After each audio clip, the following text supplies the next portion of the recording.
नमस्कार दोस्तों, स्वागत है आप सभी का दोबारा से हमारे YouTube channel Atul Dubey classes में। आज की वीडियो में हम बात करेंगे आखिर कौन सा देश 2050 में सुपर पावर बन के उभरेगा।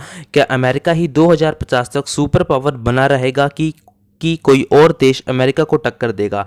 देखिए, वर्ल्ड बैंक की रिपोर्ट के अनुसार देखें तो 2050 तक विश्व में भारत की इकोनॉमी सबसे आगे होगी और 2050 में भारत सुपर पावर बनेगा। तो आज की इस वीडियो में हम पूरी डिटेल से बात करेंगे कि 2050 तक भारत सुपर पावर कैसे बनेगा।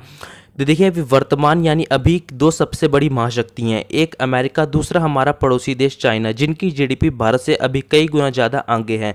लेकिन 2050 तक इन दोनों देशों को पीछे छोड़कर भारत सबसे आगे निकल जाएगा। तो आज की इस वीडियो में बात करेंगे कैसे भारत 2050 में सुपर पावर बनेगा। देखिए, सबसे पहले बात करें अमेरिका की, जिसको सुपर पावर का दर्जा दिया गया है, जिसकी अभी हाल में जीडीपी देखी गई है वो है 15 करोड़ करोड़ रुपीज़। और वहीं अपने पड़ोसी देश चाइना की बात करें, जिसकी जीडीपी है 10 करोड़ करोड़ रुपीस।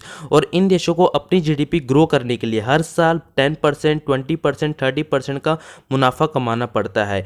अगर ये देश मुनाफा नहीं कमाते हैं तो इन देशों की जो जीडीपी है वो गिर जाती है। इसलिए ये देश अपनी जीडीपी में हर साल 20 एंड 30% का मुनाफा कमाते हैं। लेकिन आपको एक शौक की बात बताऊं कि आप वर्ल्ड बैंक की रिपोर्ट देखेंगे और उसमें से अगर आप 2016 से लेकर 2019 की अमेरिका की जीडीपी देखेंगे और भारत की जीडीपी को कंपैरिजन करेंगे तो आप देखेंगे कि 2016 से लेकर 2019 तक भारत की जीडीपी कई ज़्यादा अमेरिका से ग्रोथ हो रही है। यानी भारत जो अपनी जीडीपी को अमेरिका से कई गुना ज़्यादा आगे ग्रोथ कर रहा है। तो आपको मैं एग्जांपल के देता हूँ कि देखिए, 2016 में अमेरिका की जो जीडीपी दर थी वो थी 1.71%। वहीं अपने देश भारत की बात करें, जिसकी जीडीपी थी 8.25%। तो आप देख सकते हैं का 1.71% और वहीं दूसरी तरफ अपने भारत की जीडीपी थी 8.25%।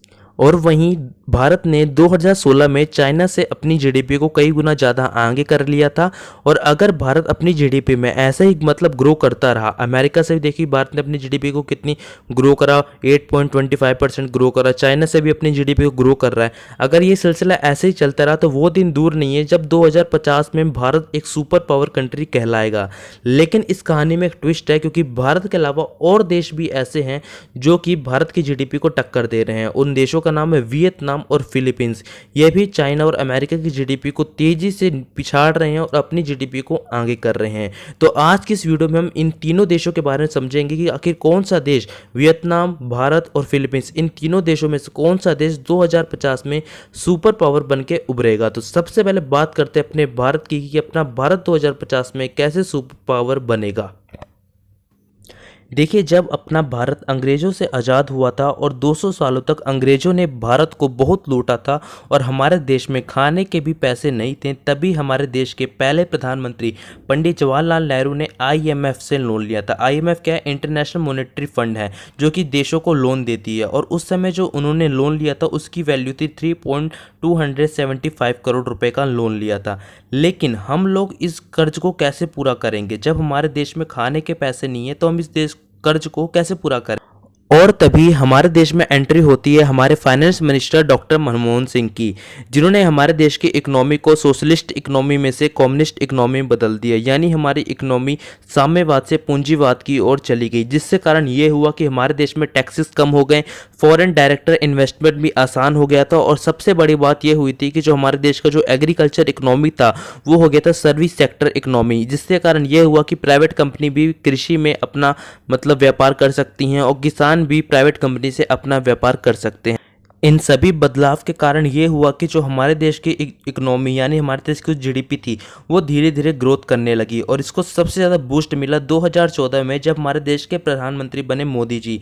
उन्होंने आते ही मेक इन इंडिया प्रोजेक्ट को चालू कर दिया, जिससे कारण ये हुआ कि एफडीआई यानी फॉरेन डायरेक्टर इन्वेस्टमेंट बहुत ज़्यादा ग्रोथ मिली। और आप इसका एग्जाम्पल, सीधा सा एग्जाम्पल ले सकते हैं कि जितनी भी फॉरेन कंपनी है वो भारत में ज़्यादातर मैन्युफैक्चरिंग करने लगी। आपको मैं एग्जाम्पल के तहत बताऊँ कि एप्पल जो भारत में कभी भी मैन्युफैक्चर नहीं करना चाहती थी, एप्पल ने भी 2014 के बाद भारत में मैन्युफैक्चर करना शुरू कर दिया। चेन्नई में एप्पल का इंफ्रास्ट्रक्चर और मैन्युफैक्चरिंग का ऑफिस है। वहीं पर आप सैमसंग देख लीजिए, कई सारी ऐसे फॉरेन कंपनी है जो कि भारत में आके अपनी इंडस्ट्री खोलने लगी और अपना वहाँ पर निवेश करने लगी, जिससे कारण ये हुआ कि भारत की जीडीपी काफ़ी ज़्यादा ग्रोथ हुई। और और जब भारत की जीडीपी काफ़ी तेज़ी से आगे बढ़ने लगी तब भारत ने इलेक्ट्रॉनिक मैन्युफैक्चर में अपना हाथ आजमाया और भारत में सफल भी निकला। भारत ने उस समय यह दे दिया था कि make in India made in India, यानी जो भी तो विदेश के प्रोडक्ट होंगे अब वो भी भारत में बनेंगे, यानी उन्हें भारत के वर्कर बनाएंगे। और जिससे कारण ये हुआ कि काफ़ी सारे स्मार्टफोन भारत में बनने लगे, जैसे वीवो इंडिया हो गया, शाओमी इंडिया हो गया, सैमसंग हो गया, एप्पल हो गया। ये सारे फ़ोन जो विदेश में बनते थे अब वो भारत में बनने लगे और भारत में बिकने लगे। जिससे कारण ये हुआ कि जब ये सारे फ़ोन बनना स्टार्ट हुए थे तो 2016 में एक साल में 1 करोड़ फ़ोन भारत बनाता था। लेकिन अगर आप यहाँ पर 2019 की बात करेंगे तो 2019 में भारत ने एक साल में 15 करोड़ स्मार्टफोन बनाए, जिसके कारण ये हुआ कि और भी कंपनी भारत में आने लगी। और ऐसे ही अगर सिलसिला चलता रहा, भारत में काफ़ी ज़्यादा ऐसी ग्रोइंग हुई तो आने वाले टाइम में भारत सुपर पावर बन जाएगा। लेकिन वियतनाम, फिलीपींस भी भारत को काफ़ी ज़्यादा टक्कर दे रहे हैं। देखिए, अगर आपको मैं जो वर्ल्ड बैंक की जो रिपोर्ट दिखाई थी जिसमें मैंने आपको चार देश दिखाए थे, जैसे America, China, India, Vietnam, Philippines, और वियतनाम फिलीपींस भी भारत को काफ़ी ज़्यादा टक्कर दे रहे हैं। तो इसलिए ये भी अनुमान लगाया जा सकता है कि 2050 में वियतनाम फिलीपींस में भी कोई सुपर पावर कंट्री बन सकता है। तो आइए वियतनाम की बात कर लेते हैं कि वियतनाम कैसे 2050 में सुपर पावर बनेगा। तो देखिए, शुरू से बात करते हैं वियतनाम की इकोनॉमी, जो कि सेंट्रल प्लान्ड इकोनॉमी थी, यानी गवर्नमेंट ही सब कुछ संभालेगी। लेकिन जैसे जैसे इकोनॉमी नीचे गिरने लगी, लोगों के पास रोजगार नहीं था। तभी वियतनाम की सरकार समझ आ गया कि अगर हम अपनी इकोनॉमी में प्राइवेटाइजेशन नहीं करेंगे तब तक हमारी इकोनॉमी ग्रो नहीं होगी। यानी मैं आपको एक सीधा सा एग्जांपल के तहत बताऊं कि जो वियतनाम की इकोनॉमी थी वो सारी सरकार के अंदर थी, यानी जो भी काम करेगी सरकार करेगी, जनता वहाँ कुछ भी नहीं करेगी। लेकिन जैसे ही वहाँ की जो सरकार ने प्राइवेटाइजेशन किया, यानी लोग अपने बिजनेस भी खोल सकते हैं, बाहर की कंपनी आके वहाँ पर इन्वेस्ट अपना मैन्युफैक्चरिंग भी कर सकती हैं, जिससे कारण ये हुआ कि वियतनाम की इकोनॉमी काफ़ी ज़्यादा ग्रो होने लगी। और जितने भी विदेशी कंपनी हैं जैसे नेस्ले, सैमसंग, यूनिलीवर, ये भी वियतनाम में आने लगी और वियतनाम में व्यापार करने लगी, जिससे वियतनाम हर साल में अपनी जीडीपी में 7% की ग्रोथ करता है। और 2018 में देखा जाए तो वियतनाम ने चाइना को भी अपनी जीडीपी में पीछे छोड़ दिया था, यानी वियतनाम तेज़ी से आगे बढ़ गया था और चाइना तेज़ी से नीचे गिरता जा रहा था। लेकिन अभी कोरोना की वजह से दोनों देशों के हालात ख़राब हैं। अगर वियतनाम ने भी अपने देशों में ऐसा इंफ्रास्ट्रक्चर लाया, मैन्युफैक्चरिंग ऐसी इंडस्ट्री खोली, तो आने वाले टाइम में लग सकता है कि 2050 में वियतनाम सुपर पावर बन सकता है। लेकिन वहीं वियतनाम के थोड़ी नीचे जाएं और फिलीपींस की बात करें तो देखिए, फिलीपींस भी 2050 तक सुपर पावर बनने की उम्मीद है, क्योंकि देखिए फिलीपींस भी काफ़ी ज़्यादा ग्रो करने। तो चलिए समझते हैं कि आखिर फिलीपींस कैसे ग्रो करेगा। देखिए, अगर आप फिलीपींस और भारत का मैप देखेंगे तो फिलीपींस भारत से 11 टाइम छोटा है। लेकिन फिलीपींस और भारत की जीडीपी की बात करेंगे तो फिलीपींस भारत की जीडीपी से कई गुना ज़्यादा आगे है। वहीं अगर आप इंडिया की जीडीपी पर कैपिटा इनकम देखेंगे वो है 1,55,860 रुपीज़।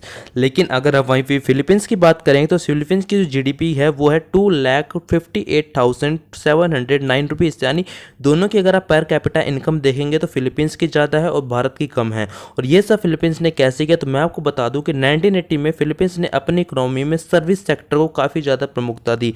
सर्विस सेक्टर ये होता है एफडीआई, मतलब फॉरेन डायरेक्ट इन्वेस्टमेंट, यानी विदेशी कंपनी आए फिलीपीन में इन्वेस्ट करें और काफ़ी सारे यहाँ पर इंडस्ट्री खोल, जिससे कारण फिलीपींस के लोगों को रोजगार मिल सके और फिलीपींस के लोगों यहाँ पर काम कर सकें। और फिलीपींस में यही होता है। और दूसरा कारण है रेमिटेंस। रेमिटेंस का मतलब ये होता है कि फिलीपींस की जनता विदेश जाकर पैसे कमाएं और वो जो पैसे वो कमाती हैं विदेश जाकर वो फिलीपींस को वापस देते हैं। मतलब आप अपने देश के बाहर विदेशों में जाएं, विदेशों में आप खूब पैसा कमाएं, फिर अपने देश में उस पैसे को दे दें।